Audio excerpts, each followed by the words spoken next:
yourselves from the main speaker, the support, main speaker, support. So we'll start from ACCRA Academy.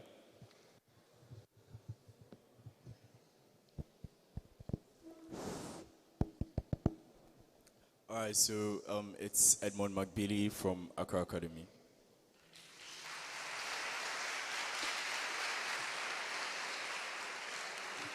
My name is Andrew Waja from ACCRA Academy.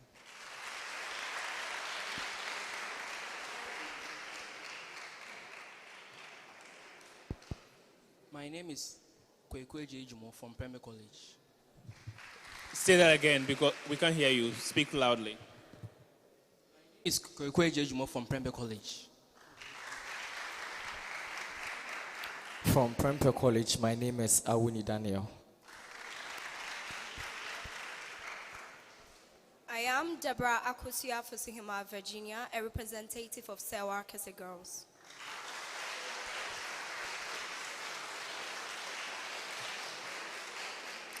I am Akudigi Kar, and also from SERWAA KESSE Girls Senior High School.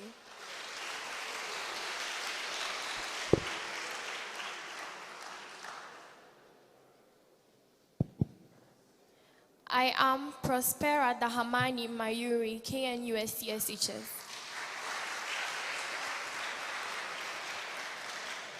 My name is Jonathan Davidson from KNUST SHS. My name is David Elom Samson Mensah, a gentleman of the Oakland Presbyterian Boys Secondary School.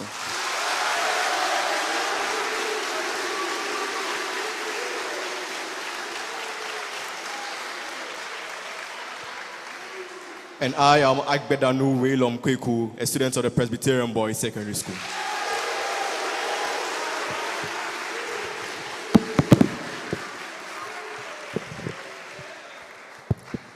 Yeah, thank you all very much and welcome. And we wish each of you the very best.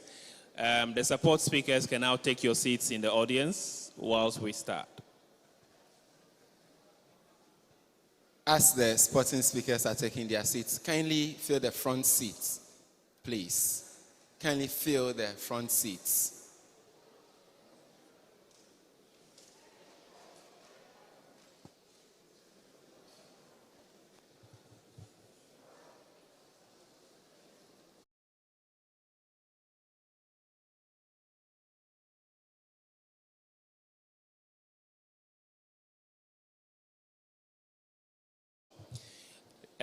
Round 2 is a panel discussion.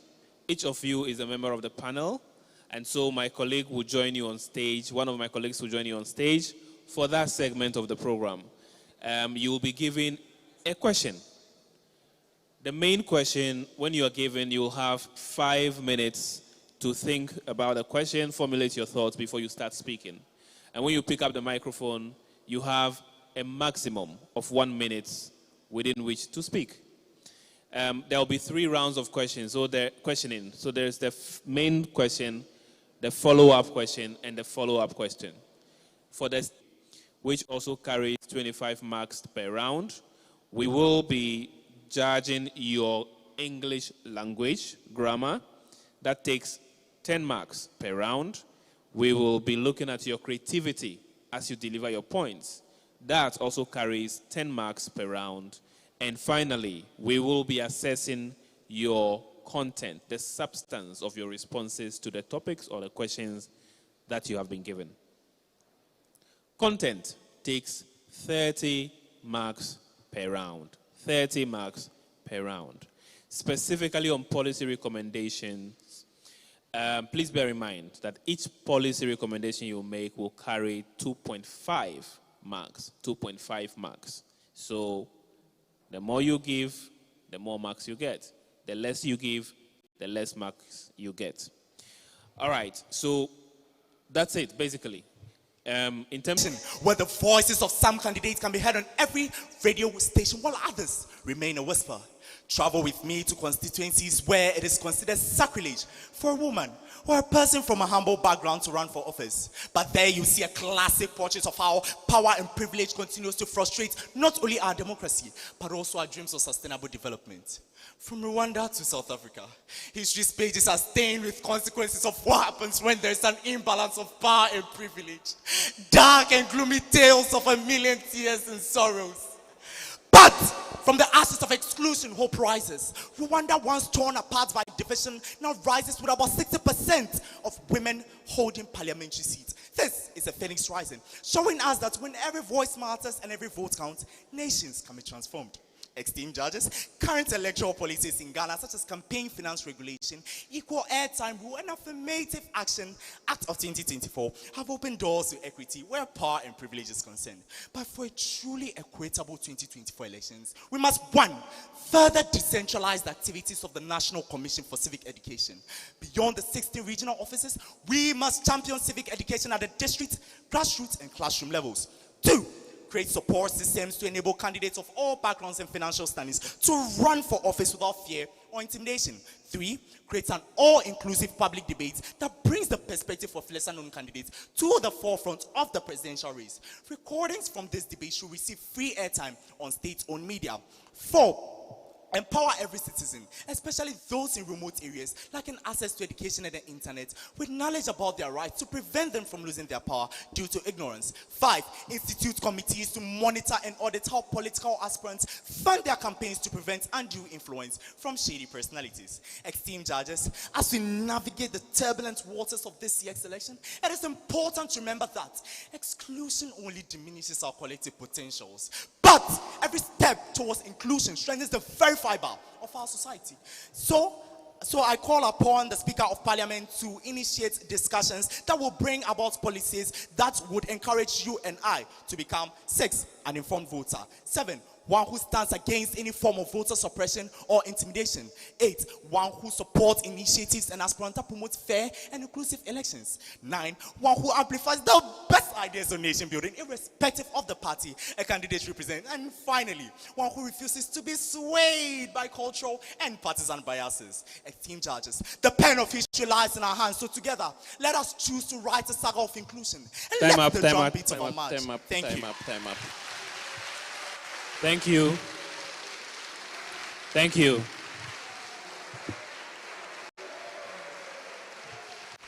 Let's welcome the speaker from PREMPEH College to the podium.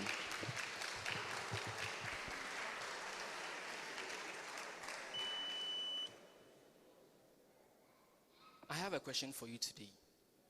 What at all is electoral peace? Is it merely the absence of electoral violence? Or is it something more? As Kofi Annan, the late UN General Secretary, would say, peace is a cornerstone of democracy, the very thread that weaves citizens together. What an interesting comparison made by Kofi Annan. He compares peace to a thread. It makes me imagine something, and I want you to imagine it too. Imagine a beautifully woven fabric, woven with threads of different colors, textures, and pattern, which in this case represent diverse political views.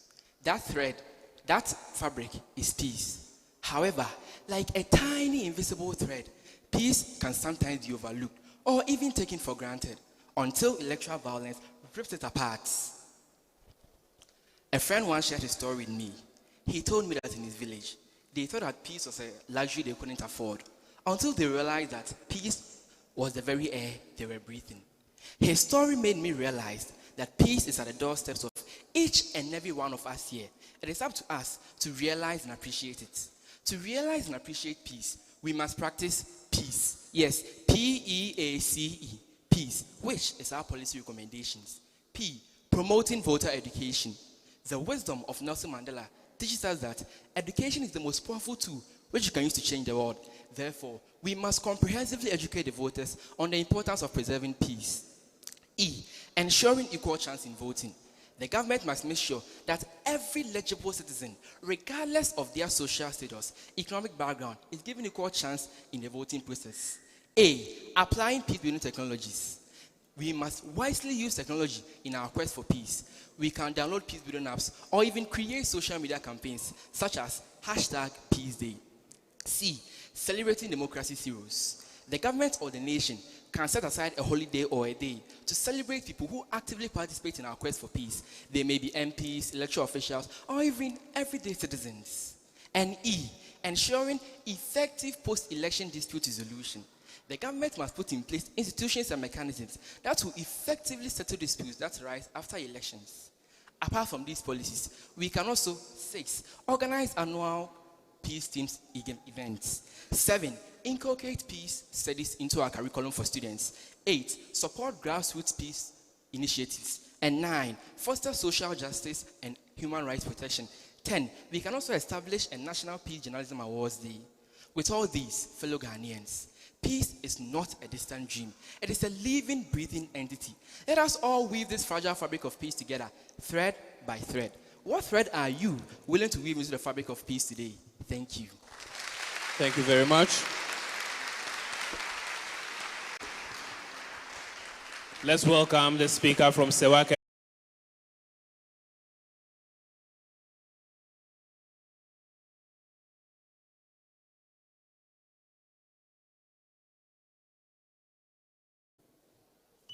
Ladies and gentlemen, good afternoon.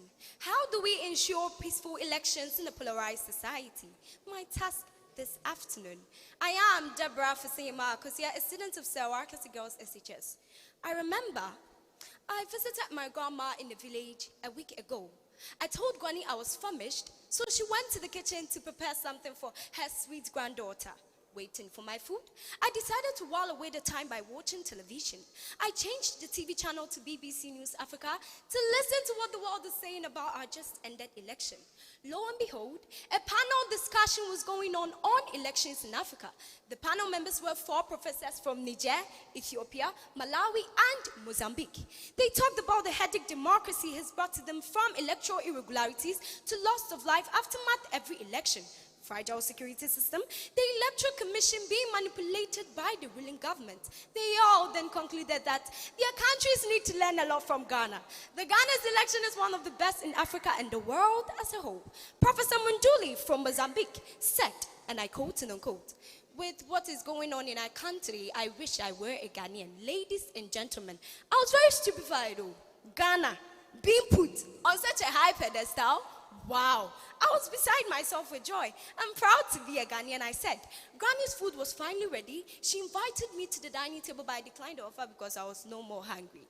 The host then puts a renowned political analyst from Ghana, Dr. Esiedu Daniel, on a Skype call. Listen to what Daniel said. 1, I recommend that the EC recruits credible people to serve as electoral officials in every election. 2, SERWAA should ensure the enforcement of laws against the use of inflammatory language by politicians. 3, the civil society organization should play a vital role in monitoring electoral process. 4, the civil society organization should provide voter education and encourage peaceful dialogue among stakeholders. 5, the EC should involve political parties in decision taking about the election. 6, the Election Security Task Force should execute their work in fairness. 7, the NCE should step up their community engagement activities to prevent violence. 8, the NCE should reinforce electoral education before, during, and after elections. 9, curriculum developers should include electoral education in the curriculum to teach school pupils the way The partisan divide. It is quite fascinating how every individual at one point in time belongs to one group or another. Division exists everywhere. Even at childbirth, one is either born a male or a female. Ghana's political arena is no different. Ghana practices multi-party democracy. The history of our Fourth Republic affirms that the country is sharply divided into 2 major political groups, the NDC and the MPP. Per the records of our last election's results, the winning party, the MPP, had 6 million plus votes, and the NDC also had 6 million plus votes. This is a clear indication of partisan divide. This is a clear indication of partisan divide. Ladies and gentlemen, A classic case of partisan divide is what happened at Naje FM in the Jura Ashanti region, where partisan divide has led to increased polarization, hostility, and mistrust in our country. Today, effective governance is under serious attack, and our lawmakers are busy fighting over who sits where in parliament at the expense of national interest. Peace and stability merely lie on our lips. My dear audience, are we not sitting on a time bomb? The situation has become so ridiculous that even God, our maker, has not been spared. We have magically created two mouths for God who can declare victory for both the MPP and the NDC at the same time. Judges, isn't this sad? Isn't this embarrassing? Mother Ghana is sinking. Mother Ghana is bleeding. Evil, greedy men and women are getting away daily with their crime. Yet, who cares? The truth stares at us in the face. We have to gather and sell Ghana like Galamsey. Therefore, 2, our chiefs should remain non-partisan. 3, journalists should play their watchdog roles professionally. 4, pastors should leave politics for politicians. 5, musicians, artists, and movie stars should use their crafts to promote peace. 6, our traditional and community leaders should organize activities such as festivals and games to foster unity. 7, all vigilante groups must be parties and candidates should be made to sign a peace pact. 10, there must be open dialogue among candidates to promote peace. Ladies and gentlemen, I bow. Thank you very much.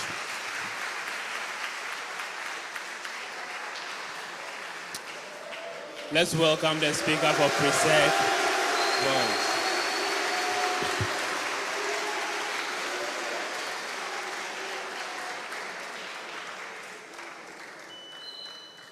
Amen, sir.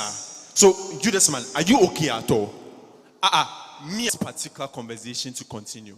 You are going to hear multiple insults in different languages. So instead, I'm going to tell you what happened. These two are married.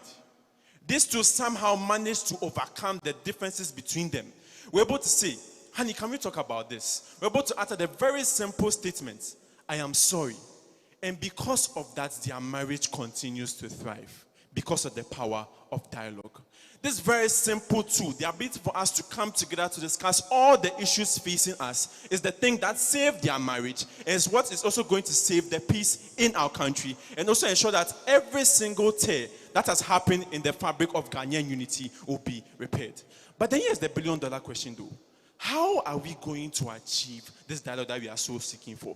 Well, it's through the points that I'm about to mention that are aimed at communication, inclusivity, and ensuring that every Ghanaian is catered for emotionally. Number 1, the Restorative Justice Council. This is basically a massive platform that allows for the mediation of the many, many conflicts that have happened in the country over the years. Things like the Boko conflict, things like the Kokuba and Numba War, all can be solved with this particular method. And if you doubt me, go and ask South Africa, who are able to solve their issues relating to apartheid with this particular system. Number 2, Operation Manguase. This is simply a community dialogue initiative aimed at bringing every single person in the community together. It can be as simple as sitting under a massive mango tree to discuss every single thing concerning the community. Our leaders also have to be trained to ensure that they are well equipped when it comes to communication and when it comes to bodies like the Inter-Party Advisory Committee, the Ghana Peace Council, the National House of Chiefs, all have to take up their post at this most important time to ensure that they are doing their job properly. Number 5, the National Dialogue Day. This is basically one single day that is dedicated to the mission of dialogue to ensure that we raise awareness about it. Number 6, the National Commission for Civic Education has a massive role to play by educating the people as to the power of dialogue. Number 7, the government has to be transparent in all of their dealings to ensure that every single person feels involved in the decision-making process. Number 8, all the policies of the country have to be as inclusive as possible, and decision-making processes should be made available for all. Number 9, this very same dialogue policy has to be added to our curriculum. Things like debates and group works can ensure that our children will be trained up in the way they should go and read the people of Ghana, to ensure that every single action that we take, our communications are as prejudiced and transparent as possible, so that Ghana can continue to remain great and strong. Thank you. Time up. Thank you.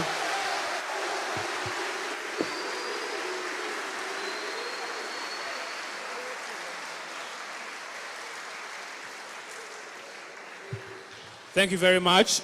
We'll take a few moments to put together the scores for the first round and announce it. Thank you.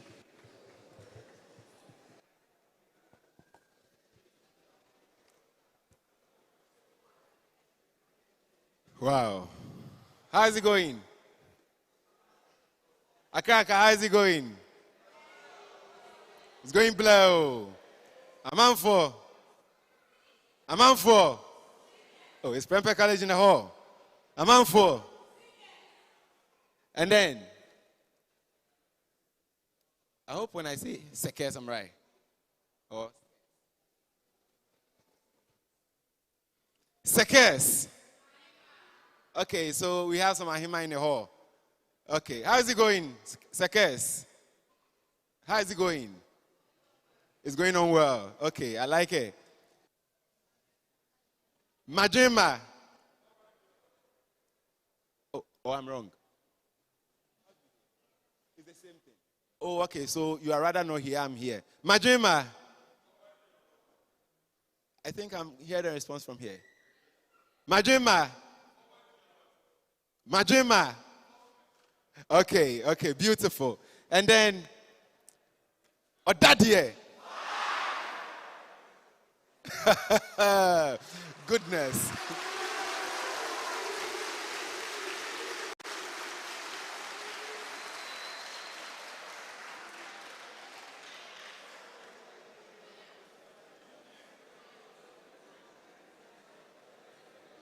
Am I being biased? Okay, so as many of you that think that I'm being biased, say yay. As many of you that think that I am not being biased, say nay.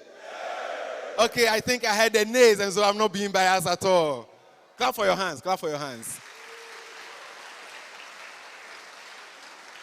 Ladies and gentlemen, and so I'm still reminding you that this is the day 2 and the third contest of the National Public Speaking Competition Semifinals. Already, in prior SHS has secured a slot at the finals. SERWAA Secondary School has secured a slot at the grand finale. St. Mary Boys SHS has also secured a slot at the grand finale. And this morning, we saw which school securing the first slot.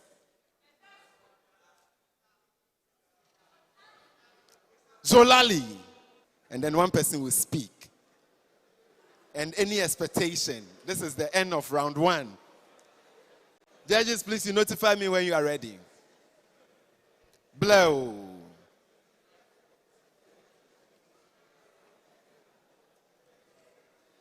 Are you winning it? Speak to us. If you're winning it, tell us.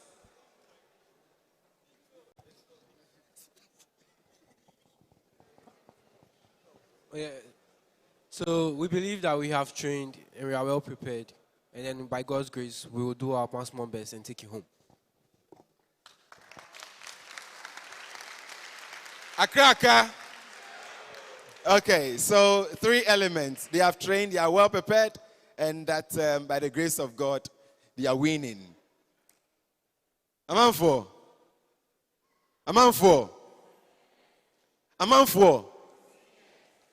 Senior, CDA. I say, oh, please, where are you? The Aman 4 team. Please show by hand if you're an Aman 4. Okay. Please, tell us something. Are we winning?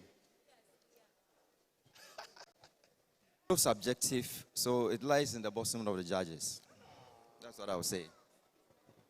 Okay, so they will do their best and then they will rely on the judges to declare the winner. Okay, can we have SERWAA? SERWAA. Am I not saying it right? And so why am I not getting a response? SERWAA. Ahima, okay, tell us something. One Ahima to speak to us.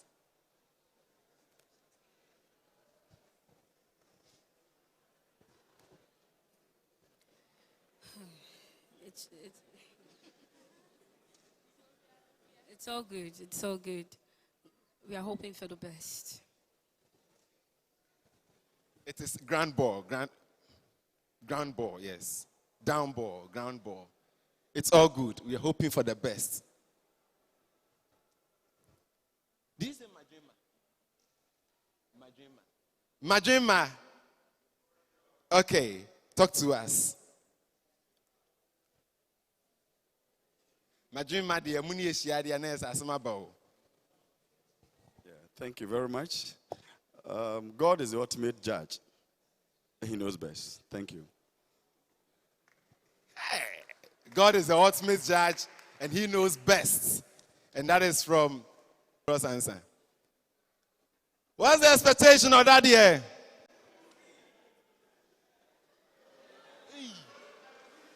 E. Can say E. Okay. I think the chorus answer won't help me. One volunteer to speak to us.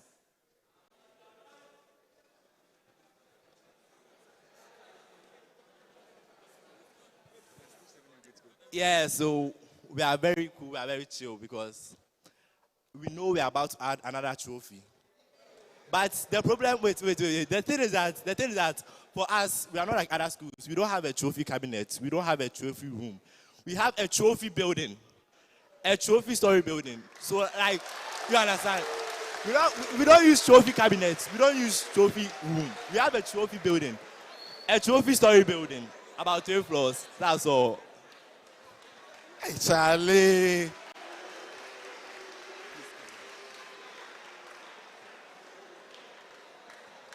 Hey, it's a pressure for me. Trophy story building. Wow, more than a gallery. So I think when we are done, some of you must go on excursion to their trophy story building to acquaint yourself with the number of trophies they have. Beautiful. Thank you very much for this interaction. We will come back again and we'll come back stronger. So now we go to the judges. Thank you. Thank you very much, MC. At the end of the first round, this is how the schools are faring. ACCRA Academy,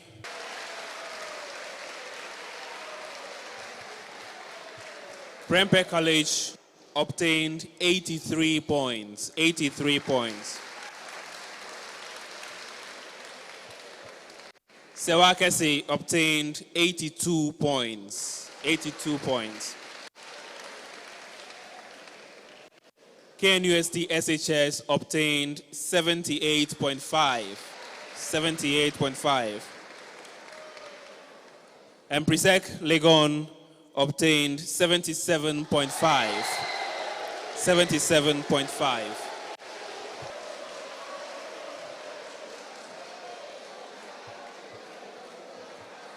We move to, thank you very much, ladies and gentlemen. Thank you. We move to round two of the competition. And this round is a discussion. It's a discussion. Can we have an extra chair on the stage? This round is a discussion. Now, substitution.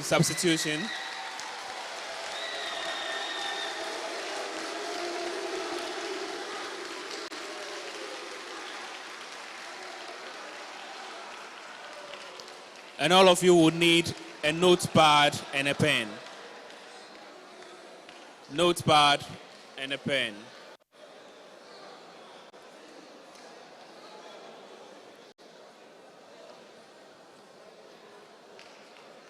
Okay.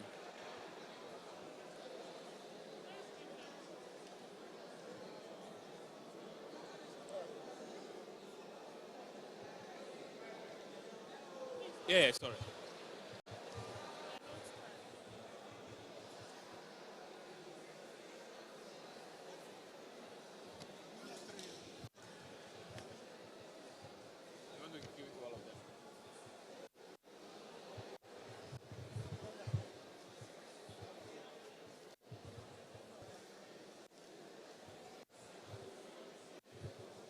Thank you very much, my colleague judge. I think this is round 2. I'm going to introduce a topic. You have 5 minutes. Reflect, you put your thoughts together, then we can have that conversation. We are going to talk about illegal mining. Illegal mining. And my question on illegal mining is, what are the primary challenges in regulating and monitoring illegal mining activities? What are the primary challenges in regulating and monitoring illegal mining activities?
regulating and monitoring of small-scale mining.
Our time is up.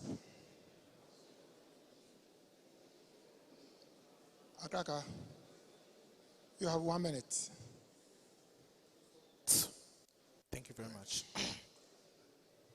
Thank you very much, the chair, for the question. My name is Andrew Waja from the ACCRA Academy.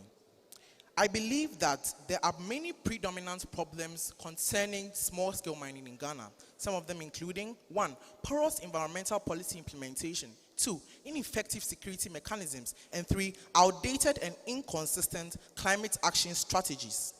The effects of unchecked small-scale mining are profound, some of them including: 1, the negative effects to agricultural productivity and yield; 2, the detrimental effects to health; 3, the exacerbated environmental degradation and climate change.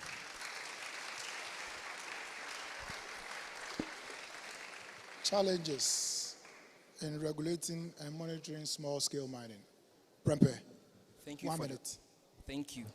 So first of all, small-scale mining can be described as a type of mining that whereby the mining site is usually small, on a small scale. So the difficulties on challenges in monitoring such small-scale mining activities may include the apathy of the security agencies, such as the police and the military men.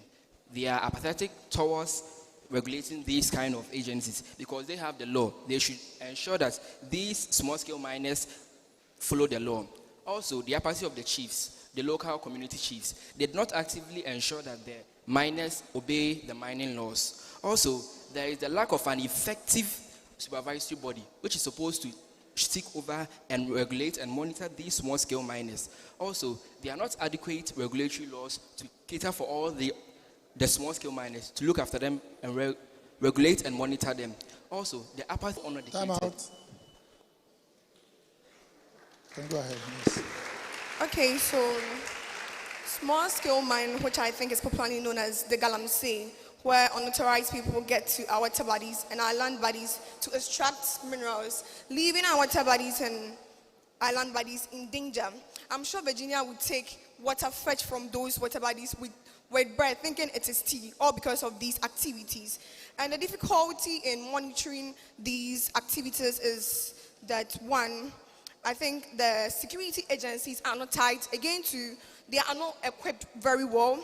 And the locations where these activities take place is influencing all these. I therefore recommend the government to provide much equipment for security agencies, also the introduction of technology in the monitoring process, and also I recommend that citizens make sure to report such activities as soon as possible to be able to curb it. Thank you. KNUST team. You have 1 minute. Ladies and gentlemen, we all know what galamsey is. Therefore, hitting the nail right on the head, in my opinion, the primary challenges in regulating small-scale mining are: 1, security agencies being biased; 2, economic hardship and poverty; 3, ignorance on the repercussions of illegal mining. Thus, I propose these solutions. 1, our security agencies should be judicious in their duties. 2, the government should provide skill training for unemployed youth. 3, there must be comprehensive education on the very negative effects of this practice. 4, we should avoid politicizing everything, just talking about it with no action. Thank you. Thank you.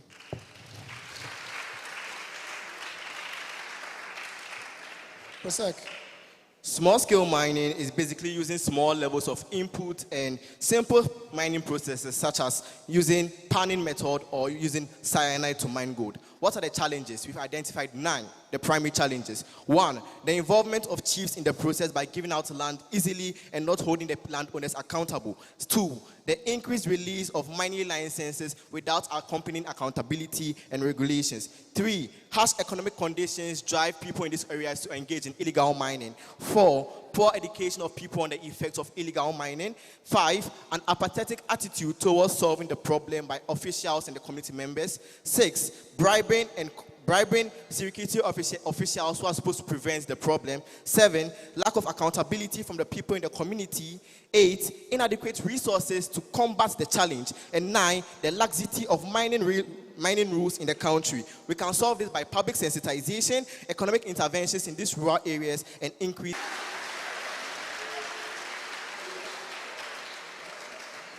Thank you very much, all of you.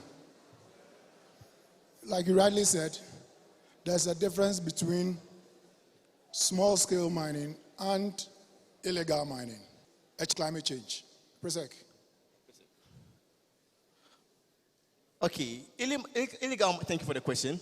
Illegal mining contributes very heavily to climate change, because at the end of the day, the processes involved in illegal mining and the lack of regulation in the process tends to exacerbate the effects of climate change. Because 1, it involves the cutting down of trees, which affects the climate and also leads to the increased evaporation of our water bodies. It also leads to excessive pollution of our water bodies.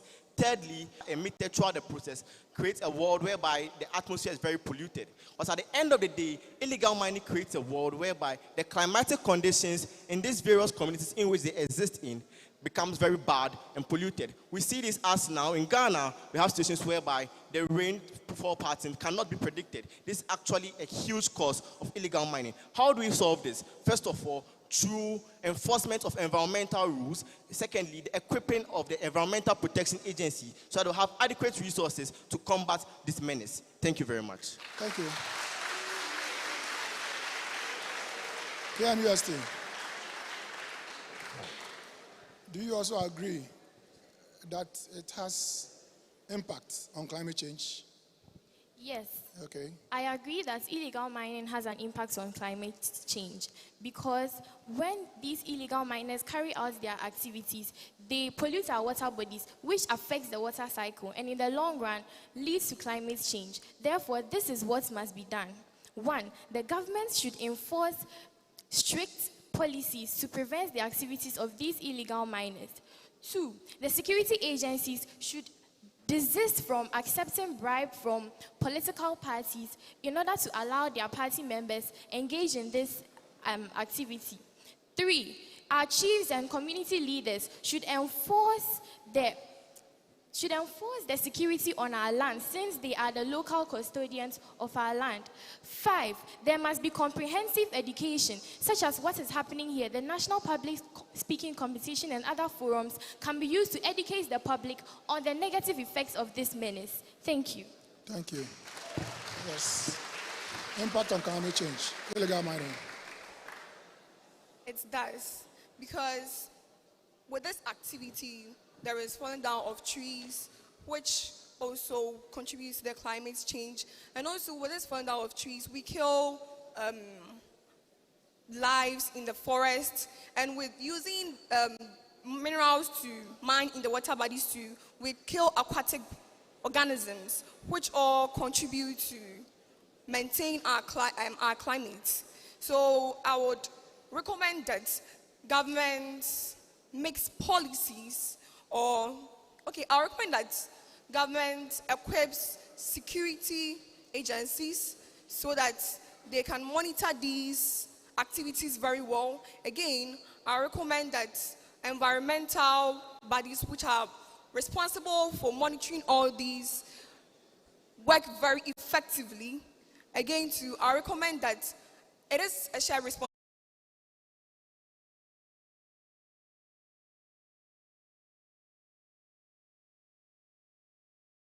1 minute. Thank you very much, the Chair. I think there are 2 predominant issues when it comes to illegal mining that exacerbates climate change. 1, in the illegal mining process, there's the cutting down of trees to initiate a step known as pre-tree stacking. 2, there is the poisoning of water bodies with chemicals such as lead and cyanide, killing a lot of aquatic wildlife and injuring Ghana's biodiversity. Therefore, the impacts of illegal mining on climate change cannot be underscored. Not only do they disrupt biodiversity cycles, they also disrupt water and rain patterns by exacerbating evaporation. So I believe that we must employ regulatory safety checks to ensure quality of water health. And 2, we must establish a small-scale mining committee to regulate all matters relating to. Thank you very much. Thank you very much.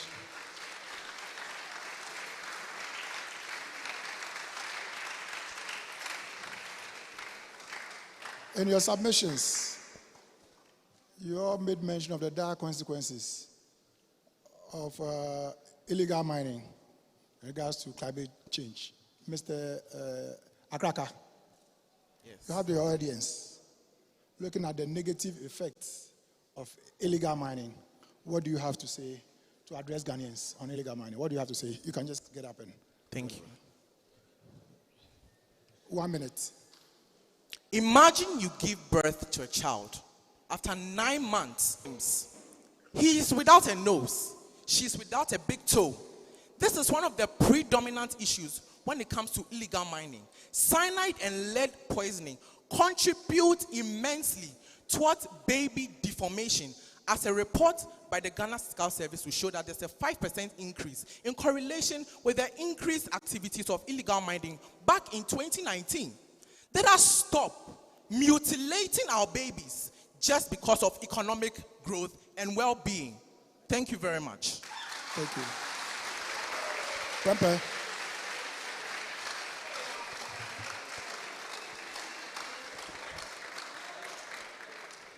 Mayor of Kumasi, address your people, Mr. Mayor. Imagine you go to where they sell water to buy water, and you are given a dirty water. Why? Because there's no potable water. all the water has been destroyed. Imagine that you go to the forest and there are no trees. Why? Because everything has been cut down for illegal mining. This is a very bad menace, and we all can't just sit down and watch it happen. We must all come together to fight against this menace and prove to our motherland that we are faithful to her. We can equip the security agencies well so that they can effectively monitor the illegal mining. Also, we must encourage the chiefs, as we always say, not to sell lands to unqualified people. Also, we should establish more adequate regulatory laws to check it. Also, there should be an existence of a supervisory body to supervise all these activities. Also, we should educate the miners on the importance of preventing the destruction of the waters and the forestry. If we do this, we can be rest assured that we can. So, KESSE, 1 minute. After God created this world, he said clearly that humans were supposed to take care of the world. He left the animals, the trees, the land, and everything into our care. Why is that? It's in a wrong state, but then we are doing nothing about it. All those things are being put in place, but then we have to ensure that this land that God gave to us, we make it a better one for generations and generations to come and also put it into effective use. Therefore, I recommend that we all here work together, including the government, to see to it that all these practices are stopped. We can report these galamsey or these small-scale mining so that it could be checked as early as possible and it does not escalate anything bigger. Thank you. Thank you. Kumasi SATS. Queen Mother of Kumasi, address your people.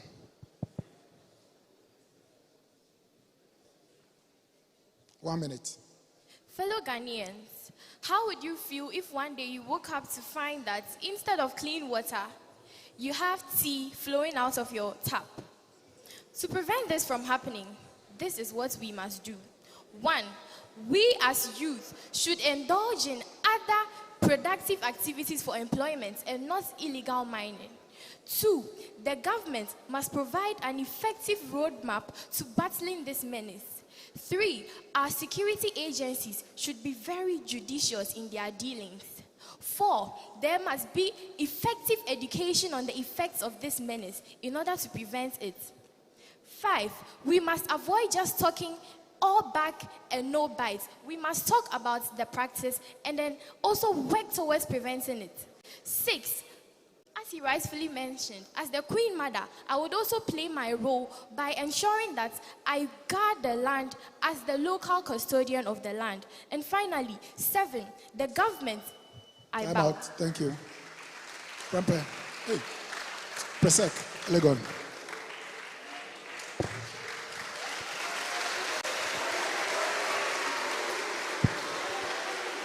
Silence, please. Ladies and gentlemen, we are all going to die. We are all going to die if we continue to let illegal mining continue at the rate it is continuing currently. By the end of the day, fortunately for us, the problem is not far-fetched and the solution is here. First of all, we must embark on afforestation policies to plant new trees to mitigate the impact of climate change. Secondly, we can embark on sensitization programs to educate the people around us on the effects of illegal mining. Thirdly, we ourselves can act as community watchdogs to curtail the activities of illegal mining. Fourthly, we can advocate for the training of individuals in the rural areas in the vocational sector or in agriculture to improve on their economic conditions. Fifthly, we can advocate for subsidies on renewable energy sources or renewable energy measures in order to curtail the impact of climate change in our environment. At the end of the day, the onus lies on you and I to protect our lives, to protect our environment, to protect our country, Ghana. Thank you very much. Thank you.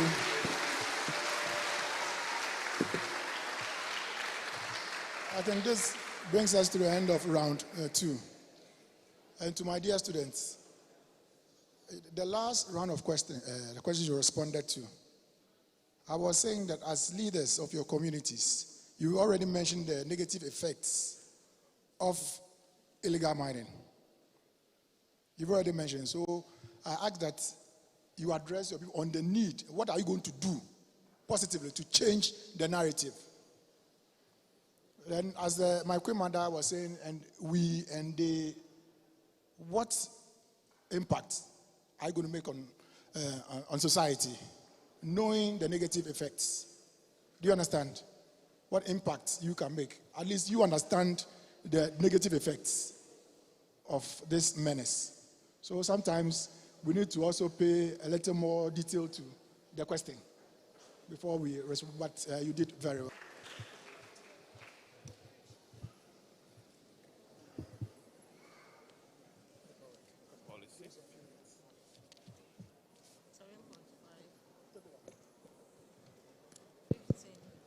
Wow.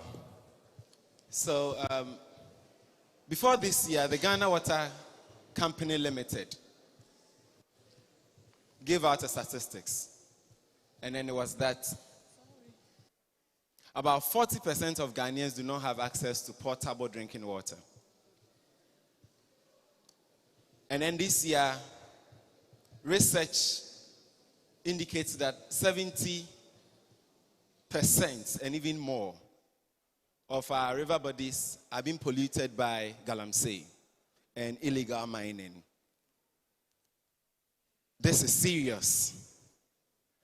And so it will leave most of our communities becoming subject to what is estimated by the World Bank that in the next 6 years, if this menace is not curtailed, then Ghana will start importing drinking water. Should we get there? We are almost there. However, we have an intervention. With the coming in of the trillium, okay, you always get VENA, purified drinking water. Are you not happy for VENA? Clap for VENA. And so you can always request for VENA when you go to the market for water. For this one, the ISO has certified it, and the FDA has also vetted and approved that it is quality for you. Not only VENA, but you see, for our drinks, they are supposed to be made from purified water. So I present to you Big O. Say Big O.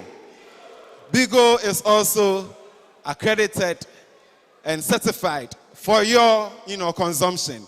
And so VENA and Big O have come to our aid to, lessen the situation of galamsey in Ghana. That is not to say we should continue with galamsey. If we continue with galamsey, then it will be very expensive to buy. But for now, very affordable. So go to the market, get for yourself VENA, and get for yourself what?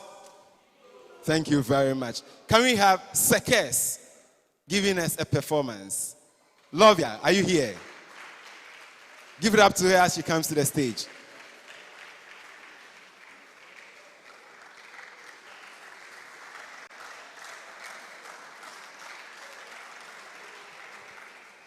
Good afternoon to you all. So I would like to sing, and then by so doing, I would like you to clap whilst I sing, and then it goes like this.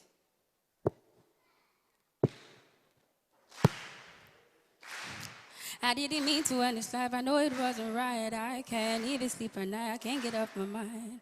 To get out of sight before I am behind. But what started out as a simple altercation turned into a real sticky situation. Me just thinking all the time that I'm wasting makes me wanna cry.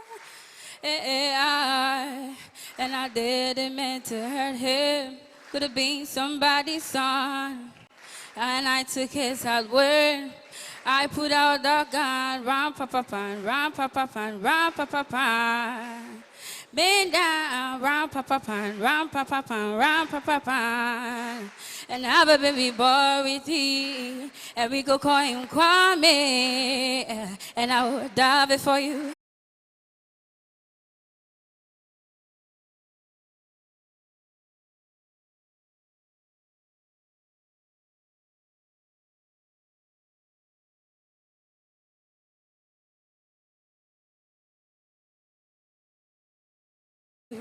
Paparazzi fall on you, 'cause I'm in love with you. Money fall on you, banana fall on you, paparazzi fall on you, 'cause I'm in love with you.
As the hearts of many wait to be filled, from the joy that comes from choosing the one. How do we know, I ask, the new mentality that we have to sack? This is the new time, the age of ours. Let us stand together to uphold truth, as we all are still in our youth. This is the time for change. This is the rise of a new age. Let us uphold one another, just as the bee sucks nectar. It's time, I say, let us do our part in this play, to make Mother Ghana one nation, not to toy with its integrity like a PlayStation. Through trust we rise, hand in hand, side by side, a nation united with nothing to hide. Thank you.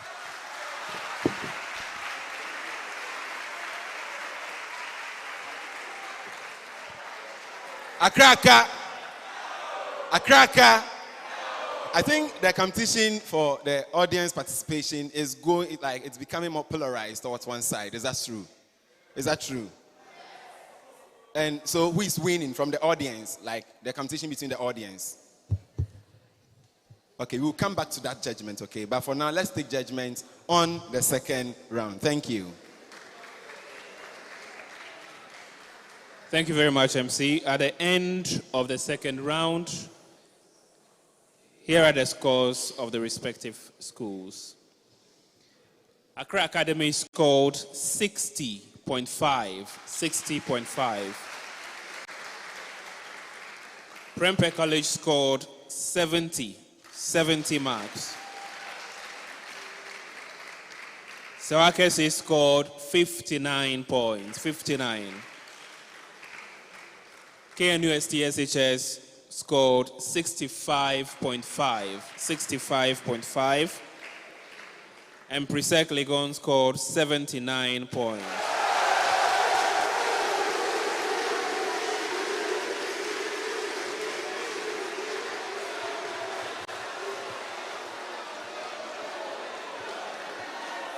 We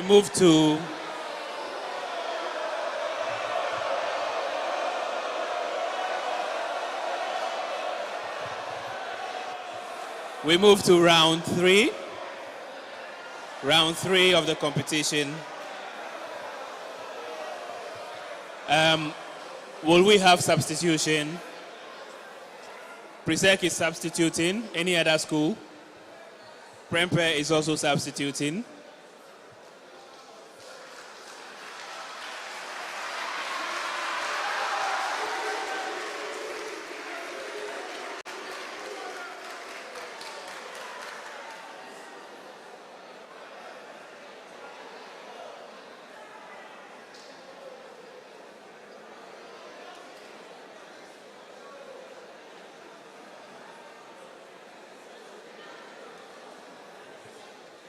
All right, can we have silence, please?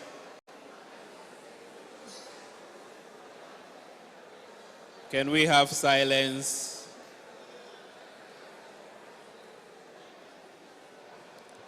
Silence, please.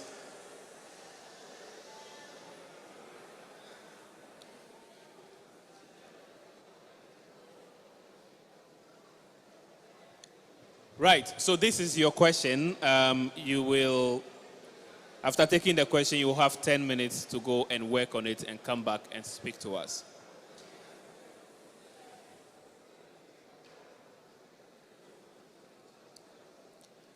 Article 46.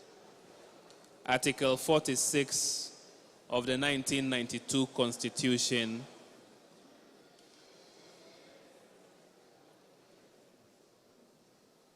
Article 46 of the 1992 Constitution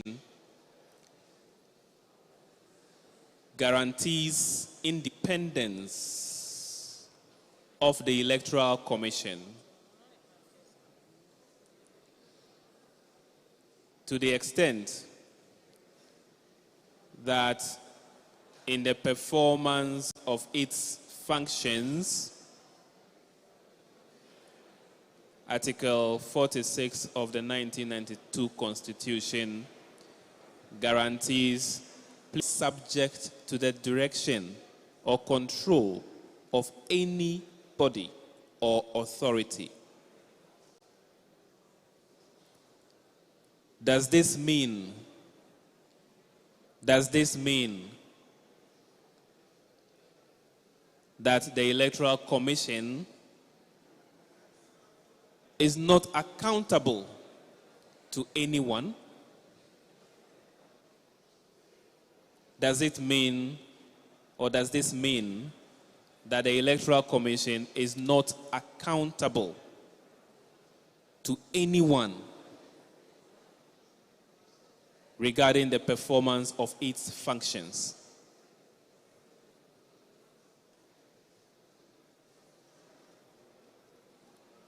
Especially as we head towards a major national election.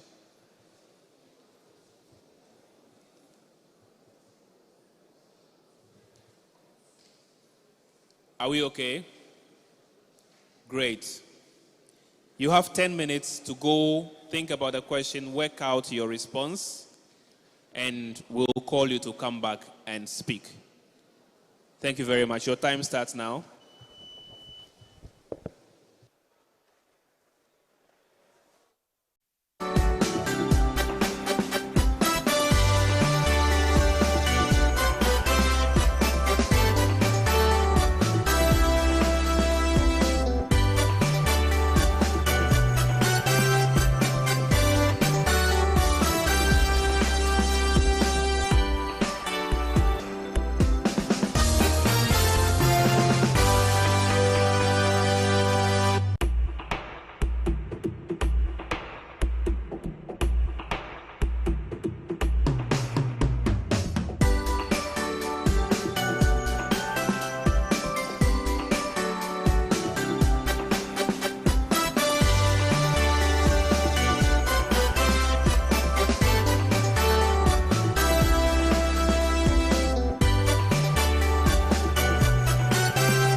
I need my condiments for, it's curry shito I go for.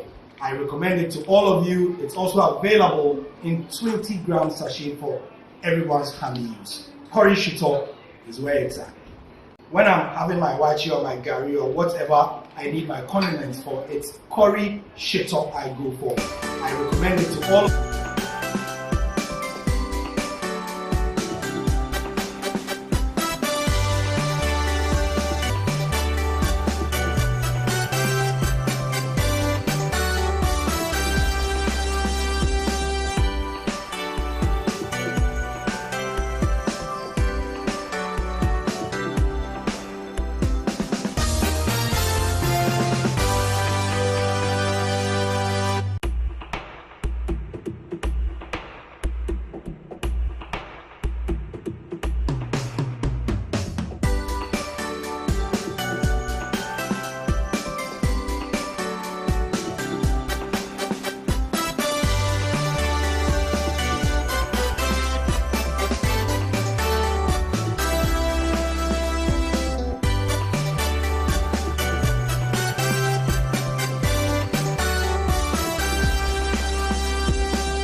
available in 20-gram sachet for everyone's family use. Curry shito is where it's at. When I'm having my wachi or my gari or whatever I need my condiments for, it's curry shito I go for. I recommend it to all of you. It's also available in 20-gram sachet for everyone's family use. Curry shito is where it's at. When I'm having my wachi or my gari or whatever I need my condiments for, it's curry shito I go for. I recommend it to all of you. It's also available in 20-gram sachet for everyone's family use. Curry shito.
With a round of applause, welcome the speaker for ACCRA Academy to take the podium.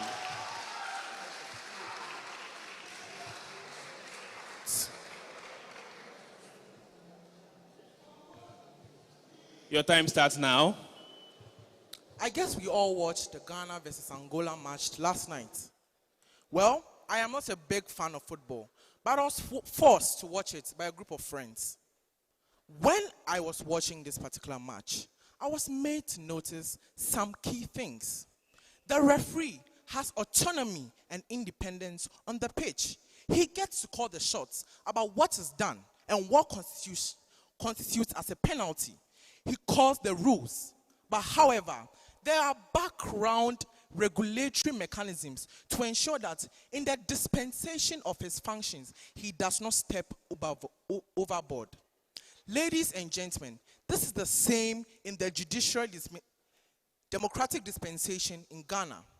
The Electoral Commission, whose main function is to oversee all election-related activities, especially when it comes to election years, overseeing polls, supervising personnel, and ensuring voter infrastructure. However, there are instances of electoral fraud, political interference, and legal and ethical inconsistencies. However, I am here to tell you that there are other mechanisms that are here to put the EC in check. One, the EC is subject to the laws and constitution of Ghana. The EC is subject to parliamentary oversight. In that context, it submits its yearly budget for financial scrutiny. Two, it is also subject to the judiciary. Yes, the judiciary serves as another layer of accountability for the Electoral Commission. It scrutinizes the activities of the EC and makes sure that they are law-abiding. And finally, three, the EC has a responsibility to you and me to ensure that they are transparent and that we can hold them accountable for the actions that they take. Ladies and gentlemen, how can we ensure that in this crucial election year, we are able to harness the ever-growing constitutional independence of the Electoral Commission towards credible and peaceful elections? I propose the following actionable steps. One, let us promote inclusive electoral reforms. Two, let us promote transparent appointment of Electoral Commission personnel. Three, let there be clear legal frameworks to enshrine the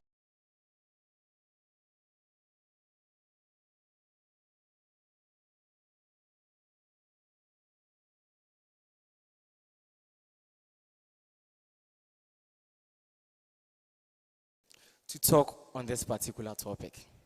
Yes, the Electoral Commission is accountable, and let me show you why. The legislature, the judiciary, and even the executives, all of them being independent bodies, the Electoral Commission is not an exception. Why am I saying this? Ladies and gentlemen, by the Constitution, the Electoral Commission is checked. This is about the stipulation of their functions in our 1992 Constitution, that the EC has to do this, and that is what the EC has to follow. Ladies and gentlemen, again, the Parliament of Ghana, that is our decision-making body in the country, also checks the EC to the public online. 7, there should be an independent body for the responsibility of appointing the Electoral Commission. That is the chairperson. 8, the activities of the Electoral Commission. The citizens should be educated on the functions of the EC so that when the EC is going overboard, it can be corrected and brought back to track. 9, there should be electoral forums that should be talking about the EC's functions so that each and everybody around will know the functions of the EC and what it's supposed to do. Time up. Ladies and gentlemen, thank you. Thank you very much.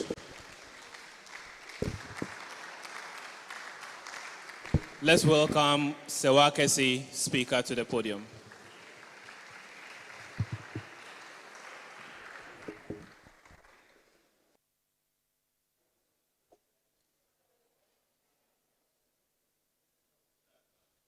According to Ghana's constitution, the EC is an independent body and takes no instructions from any authorities except as provided in the constitution. This means that the EC operates independently according to the Act 451 of the 1993 Constitution.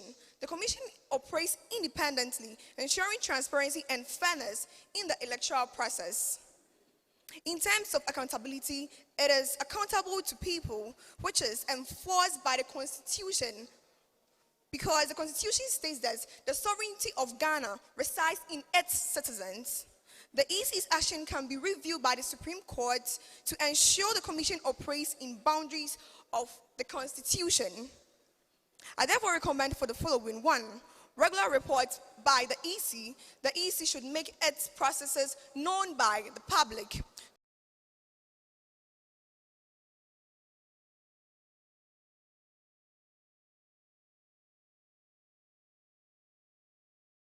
The EC operates independently.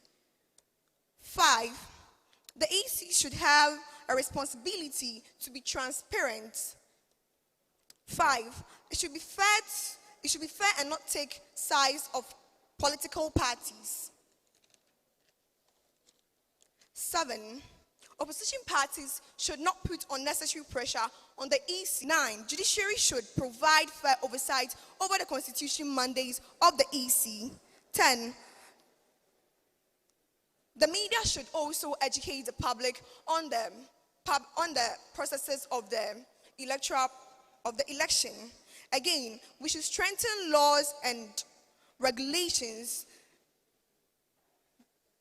We should strengthen laws and regulations against interference of the independence. So, as we've gathered here today, as one people, as one nation, as we move to the ballot boxes to cast our votes, I would want to tell all of us that we should remember that we are just different people with the same ideology. Therefore, peace is all that we all want. So we should be careful of what we do, so that the Ghana we all want will be a peaceful one and not one in chaos. Thank you. Thank you very much. May we have the speaker from KNUST SHS on the podium.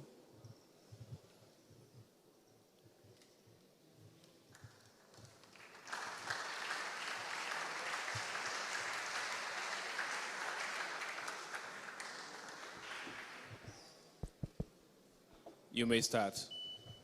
The answer to the question posed is a big no. The independence the Constitution grants the Electoral Commission rather means that there shouldn't be external influence in the execution of its duties as the sole body .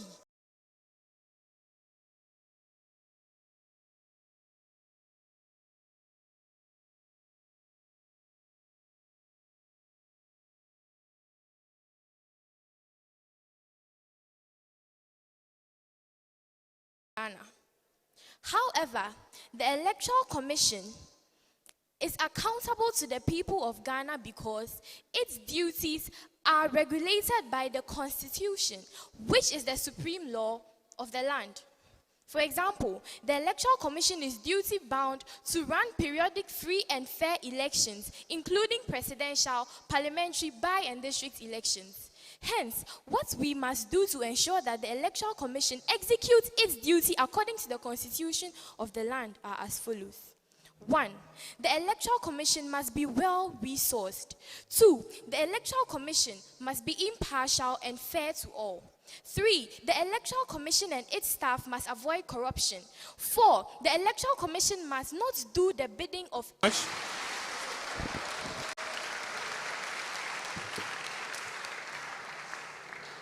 Let's welcome the speaker for Presec Boys.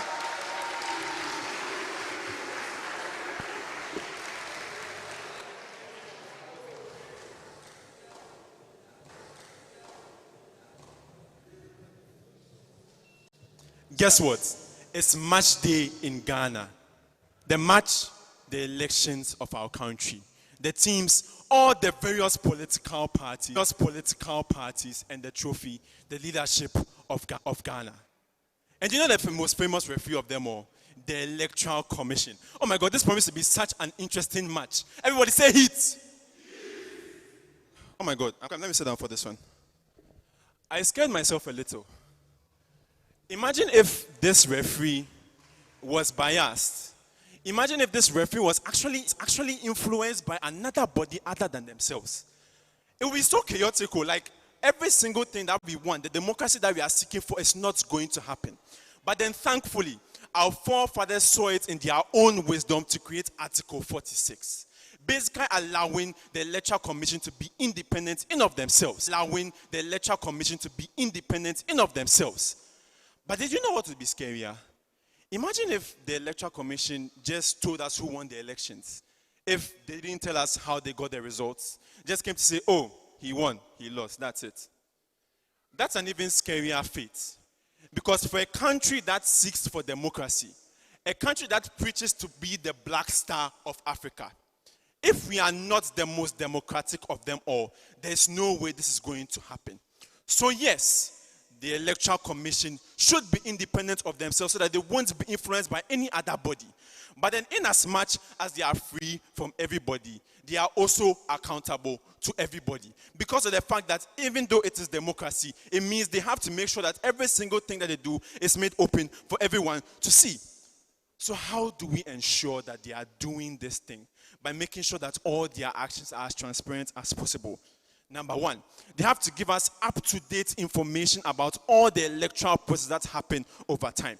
Number two, they have to utilize things like interactive websites to ensure that people can actually keep track of every single thing that is happening during the elections. Number three, there should be a suitable and strong legal framework that will allow for the contestation of any results that the people do not see fit. Number four, they also have to be accountable to every single person, every single citizen in the country. Number five, there also has to be an independent oversight committee made up of important personalities and members of the political parties themselves to make sure that they can cross-check every single result that come out and make sure that the will of the people comes into fruition.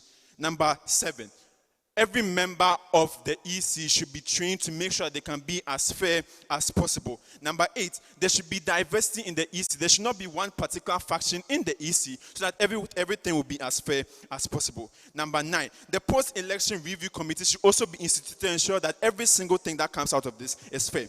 There should be the development of a code of conduct. And number 11, there should be a feedback mechanism for the people. People of Ghana, I go on my knees. Please. Let's make sure that this referee is as fair as possible because the future of Ghana is at stake. Thank you. Thank you very much. Thank you.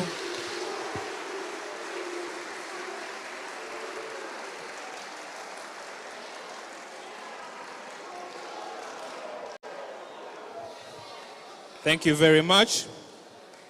That brings us to the end of round 3. And the end of the third contest of today's semifinals. Please give us a few moments to put together the scores and we'll announce which school is moving to the final on Monday. But before then, just very quick comment on some references. I think one of you was trying to make reference to civil society organizations, and you said civil service organizations. It's civil society organization. One of you was trying to make reference to the Constitution. You said 1993 Constitution. It is 1992 Constitution. And then one person made reference to political interference in the work of the Electoral Commission. Again, it's just perception, so you would have to say alleged political interference because we don't have any fact at the moment as you speak on this stage to back that. Although there are researches pointing to the fact that the level of confidence in the Electoral Commission is also low. All right, so we will hand over to the MC whilst we put together the scores. Thank you very much. Thank you. Okay, thank you, Chief Judge. So right now, there's tension. However, we also need peace. So I pray peace for you all. Amen. I also need each school, whether you are part of this contest or you are not even competing today. Once you are here, give me one of you to define peace in their own language. Peace. According to you, what is peace? Yes. So Okay, Presec. Presec is on. Please stand there for me. Yeah. No, come this way. Come this way instead. Thank you. Please, the next school. Okay, blow. ACCRA. ACCRA. Okay. Next. No, the next person. Come, you come. Thank you. Please, the next school. Oh, okay. Serioso, right? Serioso. Oh, give it up to her. Give it up to her. Okay, so please come to the stage and come closer. Thank you.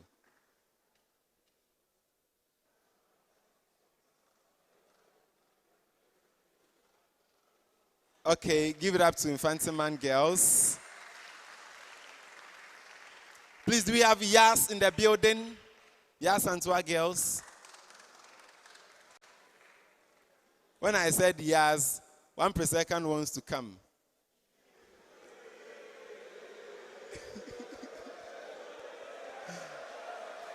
Okay. Are all schools well represented? Achimota, are you here? Okay. Okay, so go this way, Abe. So when you are done defining peace in your own language, you pass it on. Okay? Can we have this? Okay. Good to go, right? Let it go this way. Ladies first, right? Say ladies first.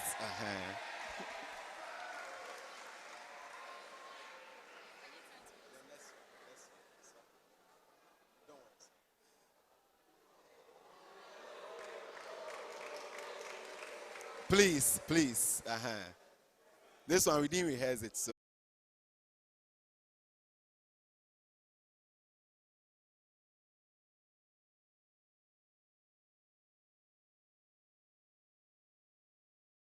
Rather than engaging in violence and causing conflicts, fighting, spilling blood all over.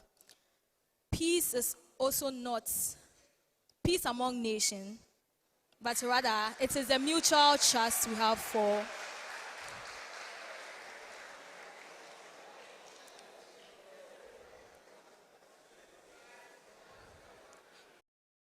to smile to people.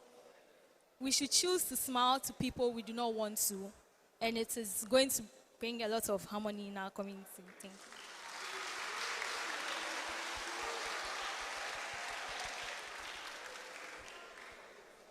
I see peace as a situation where, amidst tensions, everyone is able to remain calm. Thank you.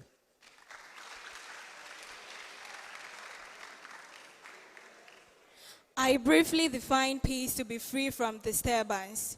You see, one thing a country can boast of is a healthy citizen. This is not the first time we are having an election in Ghana. So peace should be our hallmark before, during, and after election 2024. Thank you.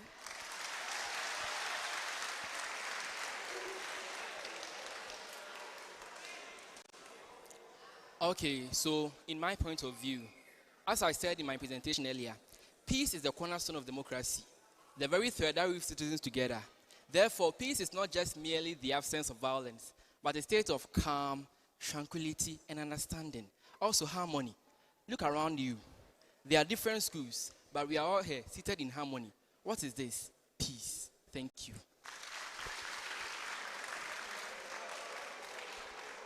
So I am Frederick Ankara from ACCRA Academy. And I would say that there are two types of peace, namely inner peace and then societal outward peace. Inner peace is when one is totally content with oneself, total contentment within oneself. Whilst outward societal peace is when there is no violence, negative emotions towards one another, and we all live in harmony and peace. Remember, in our dormitories, in our homes, in our schools, in our houses, and during these elections, it's all about cooperation and understanding. Thank you.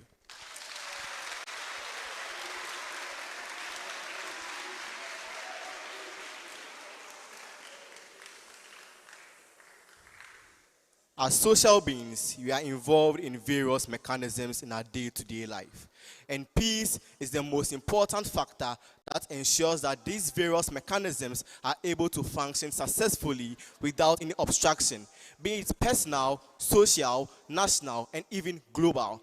Hence, at the end of the day, there exists a responsibility in each and every one of us that we must uphold peace and ensure that Ghana continues to remain one of the most peaceful, and if not the most peaceful country in Africa and the entire world at large. Thank you very much.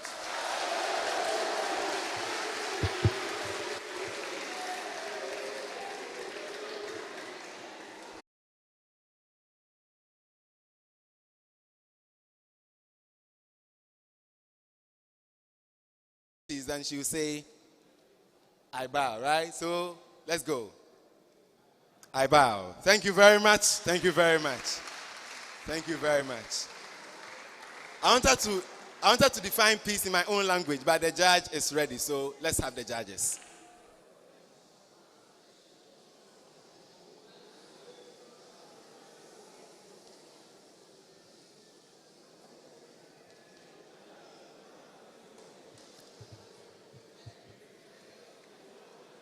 Silence, please.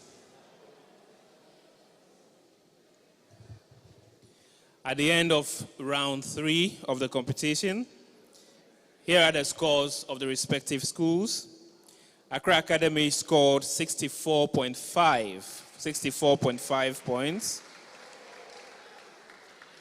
PREMPEH College scored 68 points. SERWAA KESSE scored 61.5 points. 61.5. KNUST SHS scored 57. And Presec scored 77.5.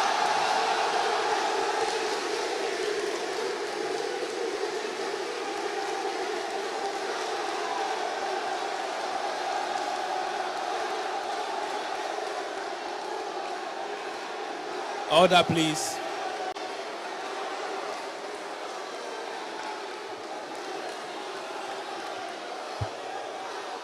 Silence, please. Can we have silence now? We appreciate your jubilation, but let's end this, please. Please don't go out yet. We have some surprises for you. Don't go out yet. Please don't go. Don't go. Don't go.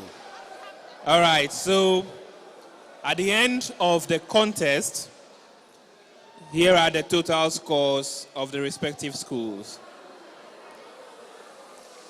The school in the 5th position scored a total of 201 points, and that is KNUST SHS. Let's give them a round of applause.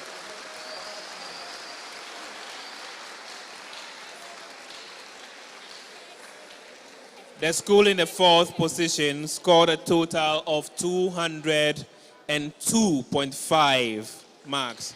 202.5 marks. And that is SERWAA KESSE SHS.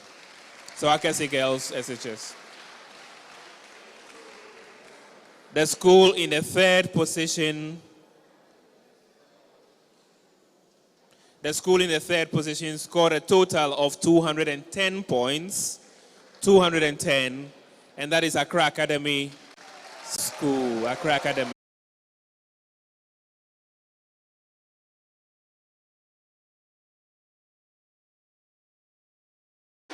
We say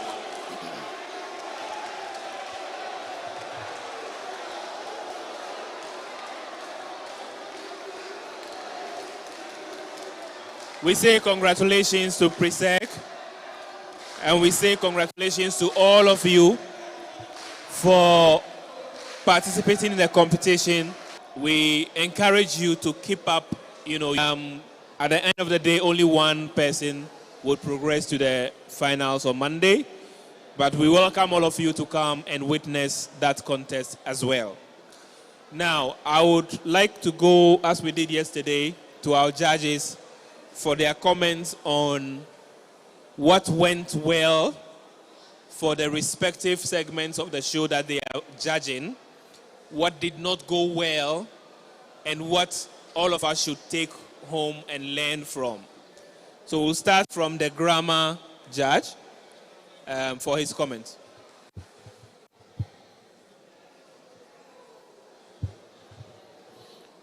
All right.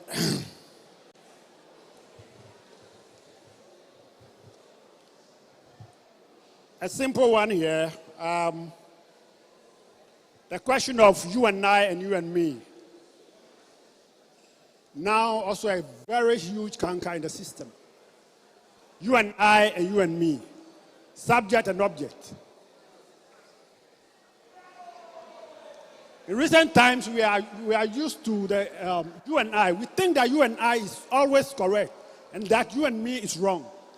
And so that's what the children are also emulating. The simple arithmetic for this you and I and you and me. You can write it down. You plus I is equal to we. You plus I is equal to we. And then you plus me is equal to us. So the first one, subject, the second one, object. Simple. You will never get it wrong again. All right. Then you are using however. And you are saying but however. It is never done. Either you say but or however. Simple.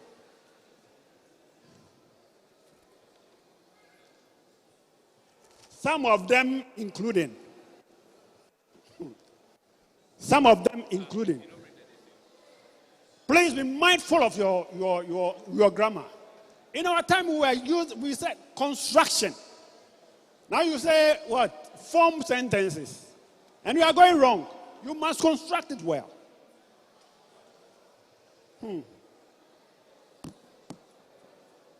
What else?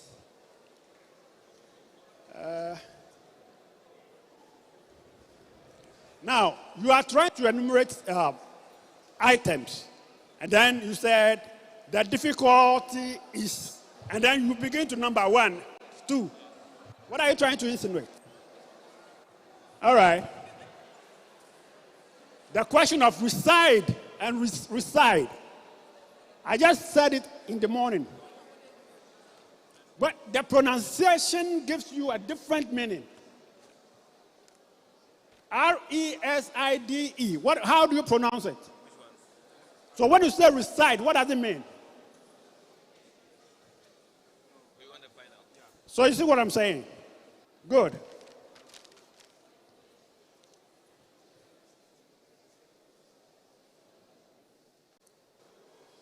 Also, again. You are supposed to be an orator of them. Even at your level. Moreover, again, furthermore. Good. But you can be saying again, also. No. Seriously, because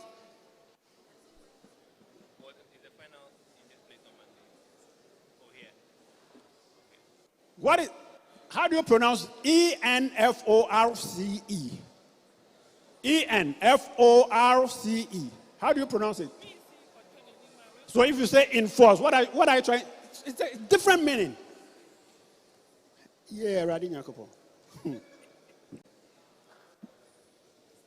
What is the difference between C-O-U-N-S-E-L and C-O-U-N-C-I-L? If you don't pronounce it well, you are giving me a different meaning. The pronunciation. Please, be mindful of them. Then imagine if the referee were to be whatever. Imagine if. You are saying imagine. You don't need to use if. Imagine that you said whatever you want to say. Imagine the referee is. All right. Time is up. Come for lectures. Thank you very much, Mr. Tata. Yes. Briefly. Yes, okay. So I wish I had time to give my comments for each school, but I've been told to be brief. And I'm beginning to sound like a broken record, but I wish to express my profound admiration for all of you. I mean, you ladies and gentlemen deserve a big round of applause for your delivery today.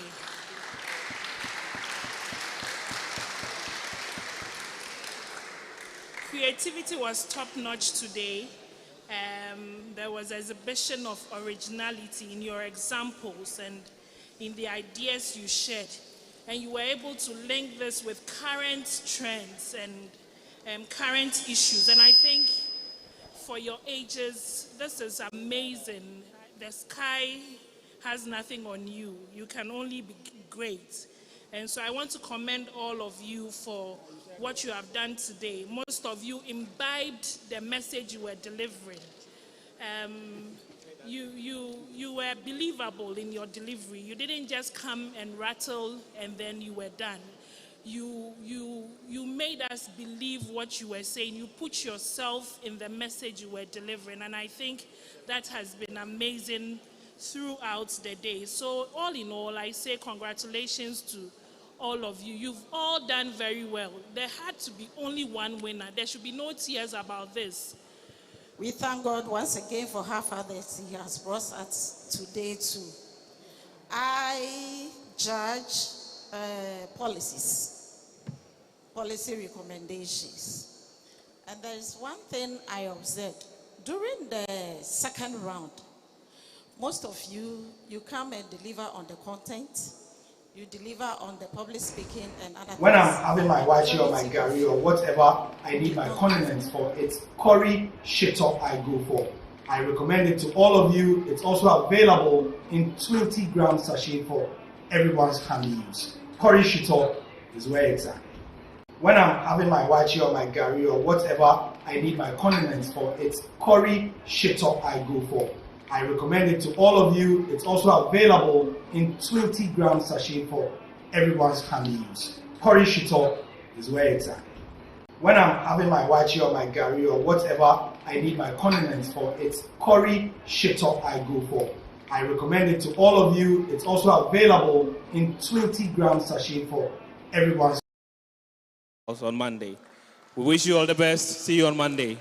And our audience, we thank you very, very much for being great. Please don't go yet. Please don't go yet. Can you sit down? Yes. All the finalists, we want to remind you once again that this program, the National Public Speaking Competition 2024, was brought to you by DD Global. DD Global, under the auspices of the Parliament of Ghana, in partnership with the Ghana Education Service and the National Peace Council, with the following as sponsors: Girl PLC, Indomie Ghana, Curry Shito, and marinades. In the marinades, we have chicken, beef, and fish. We also have Verna water and Bigo drinks. Ladies and gentlemen, before we take the Presec anthem, hold on. We would want to inform you that because of time, we cannot take